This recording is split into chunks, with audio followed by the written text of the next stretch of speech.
Assalam. Hürmetlik anlar məlle. Hədilə, sınırlar, akıllar, iniler. Kitap okuş beri Avlatlar Torbeti'ge hoş geldinler. Bugün Uluq Ramazanның tünçü günü. Mən niyet qılıb alğan barlıq qeyrindaşlarının rozu iyiga xeyirlikler tileymin. Uluq Allah tutqar rozlarımızın qabul etsin. Her xil sebepler tüpeyildin rozu tutalmaydıgan her bir qeyrindişimnin hem her bir gününün xoşal xoran, aman esen, köngüllük ötüşüge çin dilimdin tilektaşman. Bugün Halide İsrail'nin Keşmiş namlıq romanının en ahırkı bölügi. Xoş, romanı davamlaştıraylı.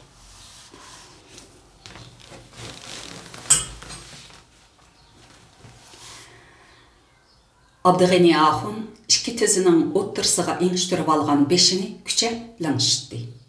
Zeynep Han, Abdüğeni Ahun'un közdün aqqan yoğan yaş tamçılarının komğa düşüp sınıp ketip atqanlığını gördü. Ämdi Zeynep Han'ın közlerden yaş koyuluşqı başladı. Bu yaşlarının Ayzım Han üçünlikini, ya ki özü üçün ikenlikini biliş tərs edi. Zeynep Han Abdüğeni Ahun'dan ayrılıp mahalle tarafki qarap mağdı. Onun uruq bədini boranda qalğan aciz dərəxtək her yan çayqılattı. Beş qeyip köz aldı, qaranqılaşqandak bolattı. O mahallege yıqıllaşqanda aq romalını beşidin almağan Helim Gül bilen turdu qarıyla kiravatqallıqını körüp özünü səl tutup aldı. O Helim Gül'nün aldıdı toxtab, "Kızım, bu musibet dadınızga bek iğir ketdi. Onun halıdın obdan haber ilanlar. Siz 5-6 gün onun yedide turun," dedi. Uzak ötmey Zeynep Han orun tutup yetip kaldı. Aradan bir yaz, bir kış ötkende Roza Ahun komuşluqның yenideki oçuqçılıqda yeni peyda oldu. O ambarda uzak durup topu besip ketken boğularını çuvup, aeroplanның bölek zapçaslarını uşak ventlargıcı tazalap, maylap, bəzide etrafıqı oluşup alğan uşak balalarını qoqlap, aldıraş işlep жүрді. Şu günlerde yok bolup ketkinige 17 yıl bolğan Ahmet tuyuqsuz peyda bolup qaldı. O tereklik koylağa kirip gelgende, işiknin udulediki supada yatqan Zeynep Han külüp orundan qopup, "Balam Ahmet, men seni işikten kaçan kirerkin dep yolunga qarap yatqan. Mana, ahir sen mi keldin? Men armansız ketadigan boldu. Keçe hoylamizdeki bulaqdan su itilip çıkıp düşügen edim. Asli seni düşetken men emasmı?" dep Ahmetni bağrağa bastı. Ahmetning yağaşdek uruq mörisigi esilip turğunu da külkisi bara eserdeşki özgerdi. Ämdili qırıqlarga yıqıllaşqan bolsumu qeyri adamlardek bolup qalğan. Çaşlarının təngdin tolusu aqırıp ketken Ahmetmi özünü tutalmay hüy tartı jıqlap ketdi. "Jıqlıp al balam, biçar Ahmetim. Şonça yıllardan buyan nälerde təmtirep yürgensin. Kırımni kim yuyup, eşimni kim etkendu. Xapılıq tartsan, derdini kim ağlıgandu. Jıqla balam, jıqla. Öz onun yurtuğa keldim. Ata anamның ruhi ägip yürgen yerlerge keldim. Eğirini götürdiğan tuqqallarının yeniği keldim.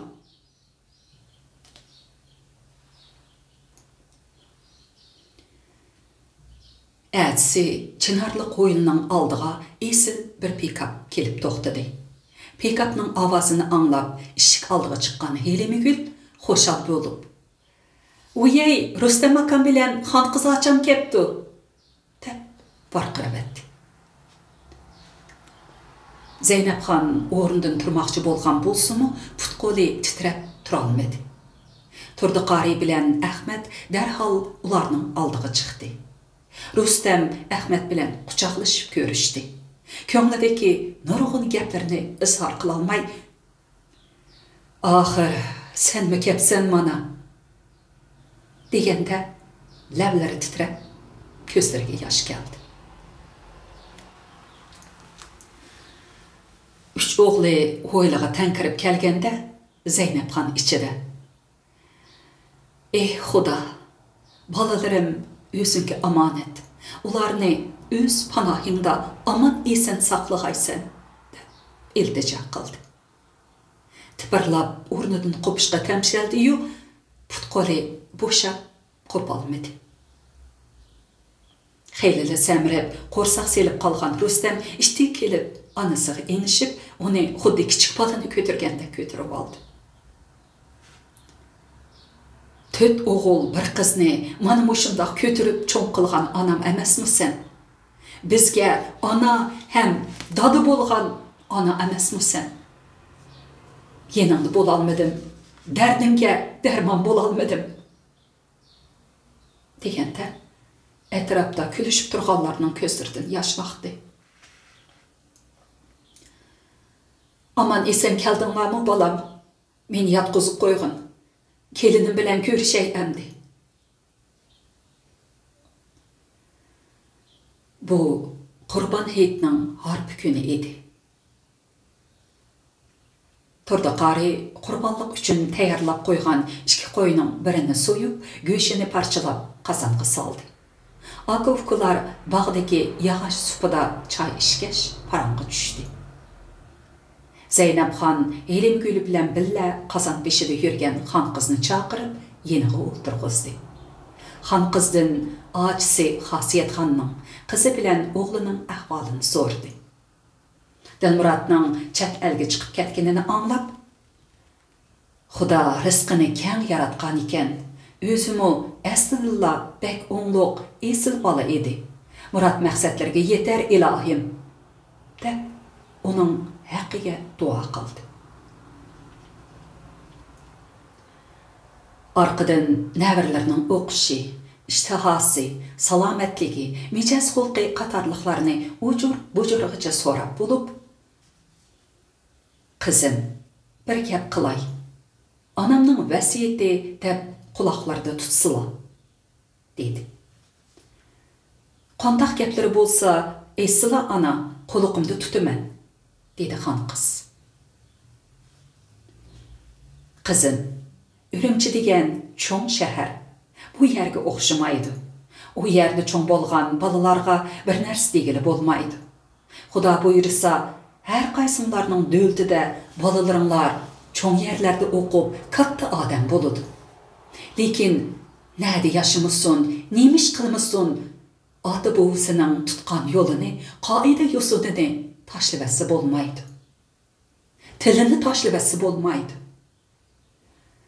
Tilni Xudo o'z bandalariga baxsh etgan. Til degan nafas, nafasning jini bor deb bekor aytishmaydi. U ota bobolarning jinini bola chaqlariga bog'lab turadi. Ota bobolarning tilini tashlab etgan odam yiltisiz daraxtga o'xshab qoladi. Bu gaplarni men demasammi, sizlar obdan billah. Silimi yiltizi tegi yo'q odamlarning qizi emas. Ikki bolaning kuni to'laroq silining oldilarida o'tadi. Agar ikkisiga men degan mushu gaplarni bildiraversizlar, sizlardan u dunyo, bu dunyo rozi bo'lib ketaman qizim. Xon qiz salgina shuk bo'lib ketib, ondin "Ma'qul, sili deganda qilaman, xotirjam bo'lsizlar ana," dedi.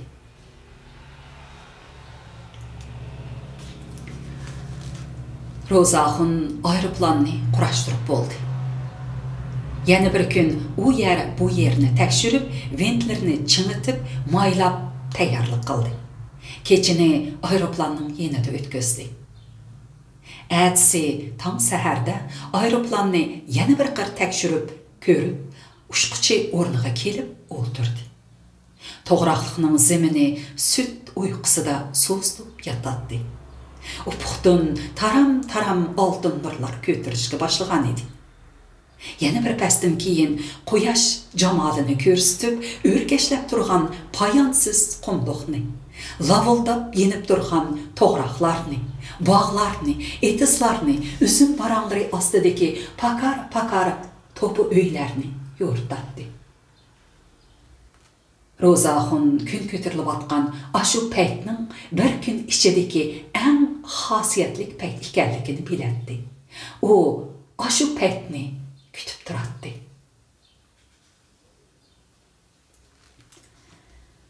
Jirak upuqdan kunning girbeki loğuldab göründü. Rozaxun temkinlik bilen aldidagi ko'nib tutqushlarni harakatlantirdi. Gürgürgen avaz bilen tang perqurg'uch aylanishga başladı. Aylanishi bargan seri tezleşti. Aeroplan etrafıda koyun kötürülgendek bulup top tuman əxlət çavarları tozudu.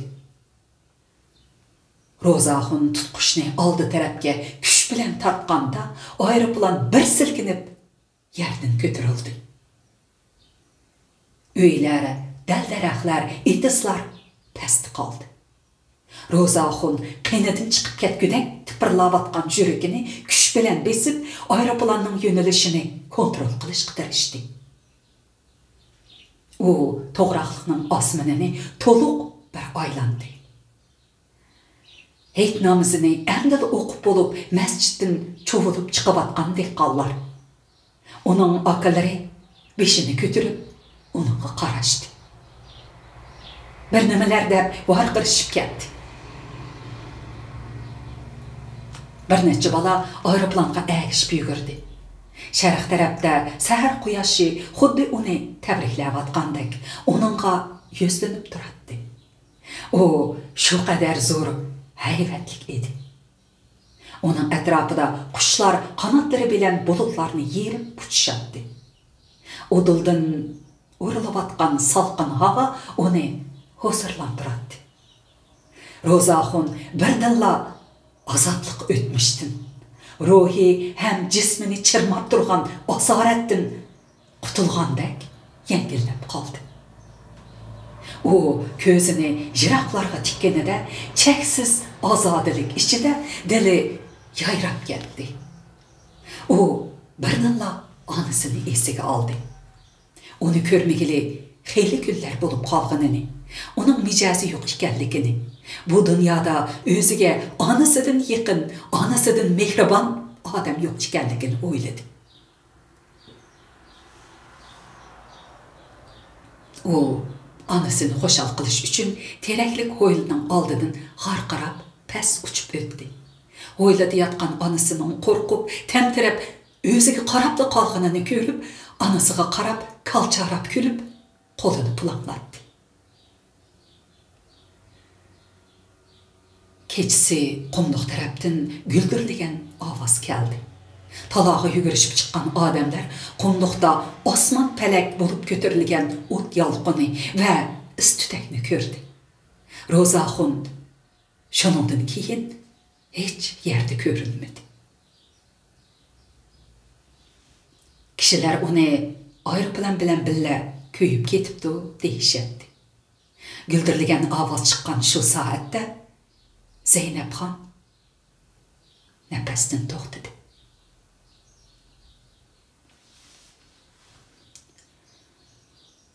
To'g'raqliqning yuqorisidagi timtas qabristonliq bugun odam bilan to'ldi. Hammasi degudek salli yo'gab beliga oq bog'lagan jamoatning oldida Zeynepxonning o'g'illari turdi qori, Rustam, Ahmad, Vilanxun bayning navirlari Abduxani Axun, Tashaxun, Yusbaxun, Dukanchi Obulxasim Axun, Namtaxun, Davtaxun qatarliq Aqsaqal buvaylar, İmam Axunum, Mazin Axunum, Yasin qari qatarliqlar turadi.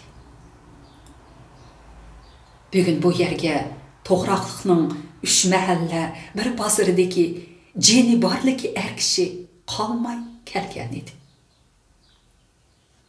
Ko'zlarga liq to'lgan yosh Çıraylarda əks etken cudalıq həsirdi.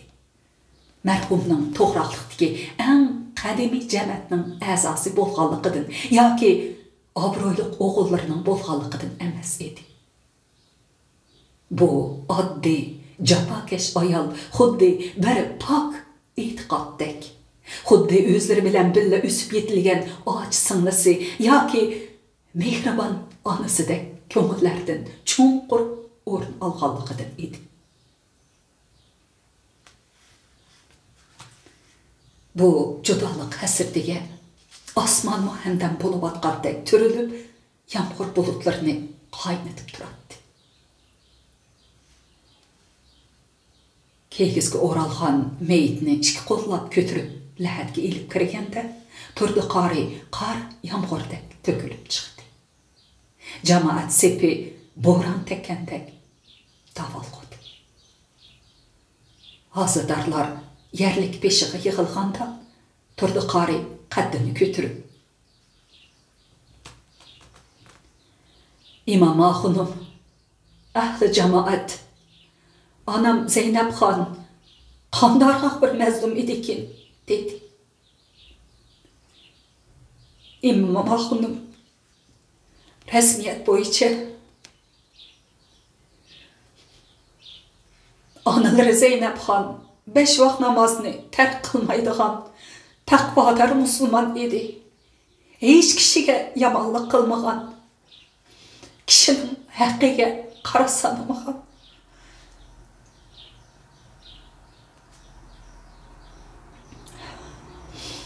Yetim yesirning beshini silagan obdan mas'um edi", deb javob berdi.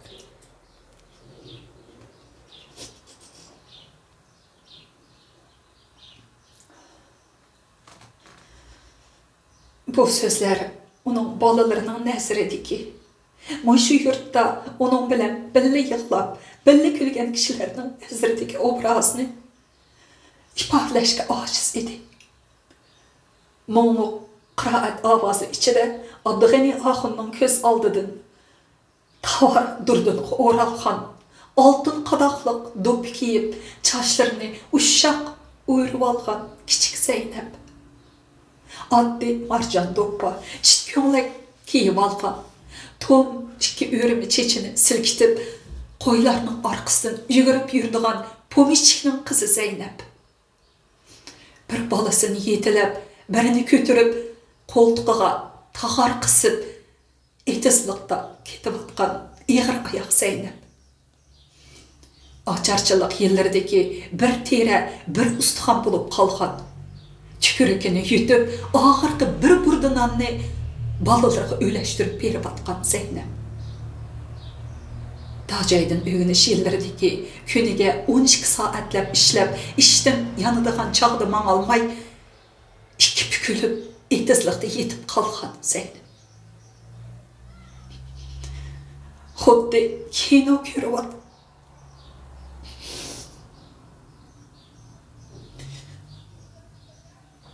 Xuddi kino görünüşlerdek bir-birlep ötmekteydi.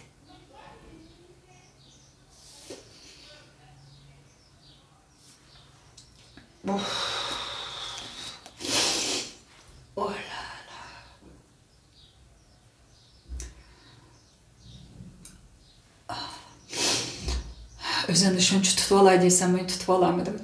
İşensanlar bu 3. qitim ilişimmiş ahırkı kısımını.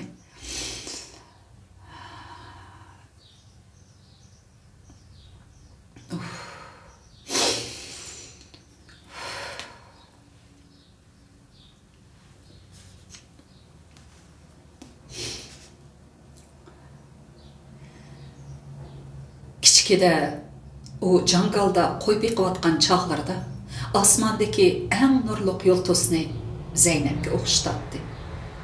Albatta, oningdek podichi osmondagi yulduz bilan teng bo'lolmaydi. Keyin jahon o'zgardi. O dağdığılık hareketler tinchib, Zeynep'ga yaqinlashgudek fursatning kelishini kutib yurdi. Kutmaganda Zeynep'ning atrofida to'xtaqori paydo bo'ldi. Uni Abdug'ani Axunning ko'z oldidan xuddi çöçü alğan bürkütdek elip getdi. O bir mezgil azaplanıp yürdi. Amma köңlüde çıray turqi kelişken, xuşxoy, tegi esil Toxtuqariyning Zeynep'ge teximi layık ekanligini e'tirof qiladi. Onun üstüge Toxtuqariy onun can dostu idi. Bununluq bilen onun Zeynep'ge bolğan icilliqi yo'qolmadi. Belki onu her bir körse yenilenip ulğuyup baratdı. Amma bu hech qandaq tamasız, g'arazsiz hissiyat edi. Yıllar ötkençe bu hissiyat xuddi az uçraydigan bebaha göherdek süzülüp yaltırdı. Dünyada şahsiyetsiz muhabbet bolmaydı deyişiyordu.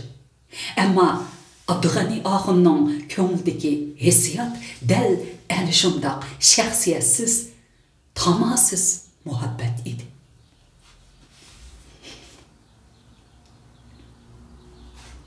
O Zeynep'nin ailesi balalarına ziyan silişini xalamaydı. Onun nam abroyuğa qılça dağ düşürdüğün işini qılmaydı. O şundaq tüptüz, samimi adam idi.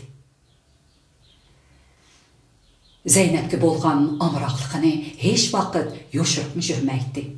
Onun hissiyatı, qandaq adamlikini xotini Ayzımxan obdan düşünetdi. O onu künlümeyle qalmasdın, Zeynepxan yalğız qandaq qılıp atıdığandı dep, onu Zeynepxanның iğir yenik işlerini qılıp berişke əvət etdi. Şunun üçün Abdug'ani Axun xotinini texim qadirleydi.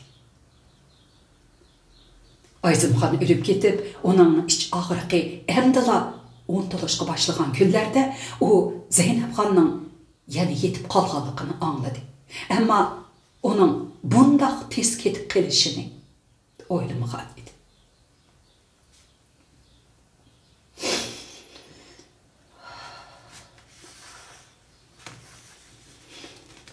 Abdug'ani Axun aqırıp ketken qoyuq qaşlarını kötürüp, nursuz közlerini etrafı çekti. Hazıdarlar uzap ketip atadı. O yalğız qalğan idi. Onundaki iki kadem yerdeki yerlikte o ömür boyu unutuyalmagan. Onun üçün şunçilik aziz hem pak bir ayal yatadı. Bu ayal onun bu dünyaga bolğan ahirki tartışışı ve ut uşkunudek ümidini billi elip ketken idi. O özünün uzaq yaşayamaydıqanlığını bilendi.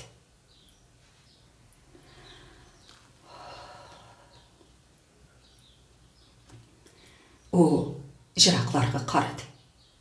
Balılıq, yaşlıq çaqlardaki nurgun işler seldek ulğuyup xiyalıdan ötkende özünü 200 yıl ömür körgendek his qıldı. Yani bir oylusa burada xat tartman çağlar xuddi tünögünki işlerdek bilindi. Bu ömür ne kadar kısa ha? Xuddi düşdek, xiyaldek, aqlımni tepip bolğuça köz aldımdan yetip boladığam. O beşidin tomuqını elip asmanға qaradı. Asman xuddi qoğuşun yeyilgandek xira, iğir hem köngülsüz idi. Onun burcaklarındaki qızıllık goya ot lavıldap turgan dozaq körünüp turgandek tuyğu beredi. Abdug'ani Axun qandaqdır beri yaman iş yüz berdigandek vahimga düşüp qaldı. Öz-özüge havanın peyli bek bozuq, iştigrek öyge ketip alay, dep xudunş edi. Xuddi ayrılışqı qiymagandek sel nerideki Ayzımxanның qabrisiga, onun berisideki yeni yerlikке yeni işlap qaradı da, assığı tayinip ornadan turup mahallet tarafga qarap mаңды. Jıraqda appak bir narsa pıldırlap görünetdi. O, onun heylemigül ikenligini aldığa kelkendilip to'g'nadi.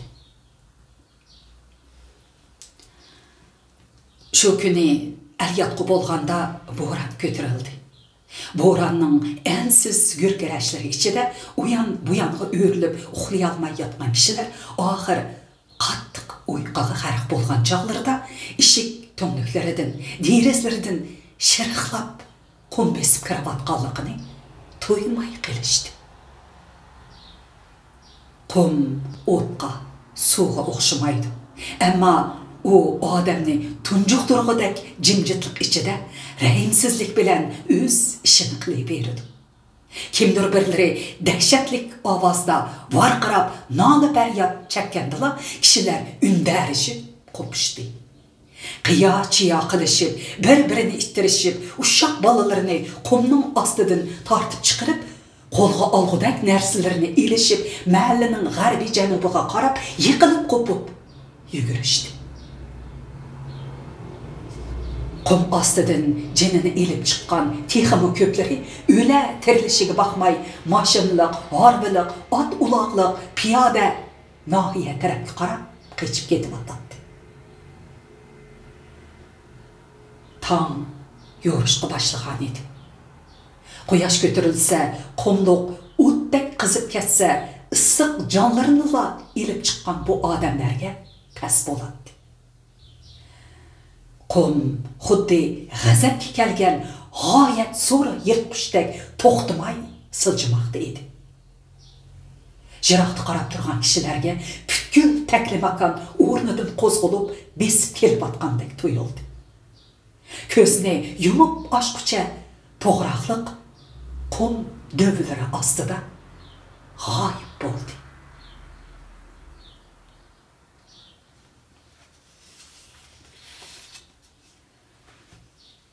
Otuz altıncı bab. Yana yıllar ötdi. Payansız qumluqda boran tinimsiz huvlab, sansız barxallar köştü. Dön yotalar oymanğa, oymanlar dön yotalarga aylandı. Angliyaning London shahri atrofida yashaydigan 80 yoshlik Robert Taylor apandi bir kuni dadasining tabarruklari orasidan girvaklari qirchilib, varaqlari sarg'ayib ketgan bir xotirini tepib oldi. Bu uning cho'ng bovisining ekspeditsiya xotirasi edi. Onunda dunyoga mashhur taklimakan qumliqidagi mo'jiza kabi bir yurt xotirlangan edi. Dünya bo'yicha eng ko'rkam, eng chidamliq daraxt bo'lgan to'g'raqlar. Bu yegani jannatni bo'ronlar huvlab turadigan, ustixonlar bilan qumga patgan ko'tak harbalar oqirib ko'rindigan mudhish qumliqdan ayrib turadi. Aşı to'g'raqlarning orasida Aryan irqiga tabe ajoyib qovul, ishchan ham oq ko'ngil odamlar makonlashgan. Ularning qizlari parishlardek chiroyli ham muloyim. Odamlar mahalla o'tirsidagi masjidda namozini o'qib bo'lib, parcha etizliqlarda teriqchilik qiladi yoki mol boqadi. Ular shukr qanoat bilan bakmi oddiy, ammo ma'nilik yashaydi. Har kuni Gugumda mahallaga qaytgan mollarning oyog'idan ko'tarilgan chang to'zan ko'kka o'rligan. Qız çokallar qapoq soğularını götürüp bulaq boyuğa manğan. Uşaq balalar möküşmek oynaş üçün bir-birini çağırışıp yürgen vaqtlarda bu yurt hayati güçkü toludu. Köp ötmey yoğan hem düp-dügülek ay toğraq şaqlarının arasında payda buludu. Məzinnin mumluq avazıdan keyin mahalla timtaslıq içinde uyquğa g'arq buludu. Xotirada yana bu yerdagi odamlarning yemek, içmek, örüp odatlari, she'ri qo'shoq, cho'chaklari, bir molla, bir baxshi va uning do'rlarining o'zi bilan hamrohlarining hayotini qutqizib qolganligi xotirlangan. U yana hayotining oxirigacha ashu yurtqa yana bir qitim berib, ashu oq ko'ngil kishilarning yaxshiligini qaytirish, u yerning o'zgacha мәдәниетini yanımı çoğunqurlab öğreniş arzusunu bildirgen idi. Robert Taylor efendi bu okurlarını okup etip gözüge yaş aldı. O bovisini, bu arzusunu orunlamakçı oldu. Ve bunu özünün adaklı arzusu dep bildi. O nurgun tirişçallıklardan keyin toğraqlıq degen yerini izlep tapdı. O yer hakikaten mu cennetke okşaydı. Yap yeşil del daraxtlarının tübüdün bulaklar kaynap çıkıp duradı. Türlük yavai hayvanlar, uçar kanat, can canavarlar bulaklardan su içip hatırca yaşadı. Robert Taylor efendi toğraqlıq arsıda balalarını əgə sürüp yürüyen bir cüp yolbasını söyletki tartıp aldı. Ve onu yurttağa elip getip öyünün törege esip koydu. Acayip zor, rəngdar, heyvetlik hem salapetlik bu yolbaslar toğraqlıqның haqiqi igisi idi. Uları toğraqlıqqa əbədilik qaytıb gəlgən idi. 2009 yılı 6. ay Ürümçi.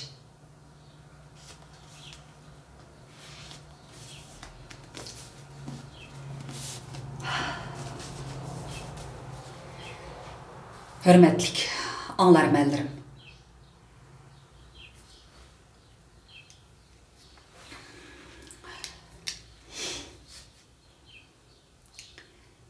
Ben bu romanını okuşunu başlayan vaxtımda Xitay virusu bilen yuqumlanğan, şu sebeplik cindin ayrılğan lanın sani adamını çöçütkidek derecede idi. Bu san heli hem eşip ketip atıdı. Her güne degedek. Saq jürsumu qaçan yuqumlanıp qalarmız dep ensirep jürgenlerinin ki sani haddi hesapsız. Kitap okuşmun beri avlatlar torbeti, manımı şu pevqıladlı şaraitta qeyrindaşlarga birer yerimden bolsumu hemrah buluşunu pilallap, bu videoluk roman okuşunu başlagan edik. Ramazanның 1. günü ayaklaştırdık. Roman okuş jarayonida har xil yetersizlikler görüldü. Mesela bayqıdek özümnің hissiyatını kontrol qıla almaydigan addesi. Onundan başqa mikrofonның avazı yoki muzikaның avazı bek yuqori yoki töven bulup qaldıgan bulupmu bazı vaqtdaki diyaloglarını şu Qashqar şevisida chiroyli talaffuz qila olmaydigan ahvollar ko'rildi.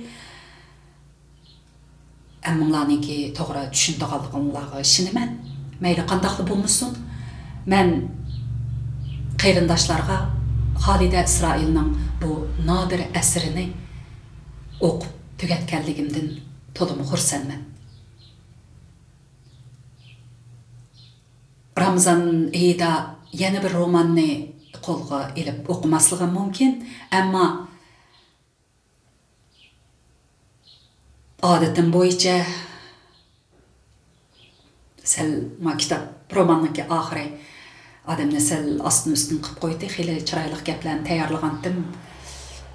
Nima deyishimni bilolmay qolibman.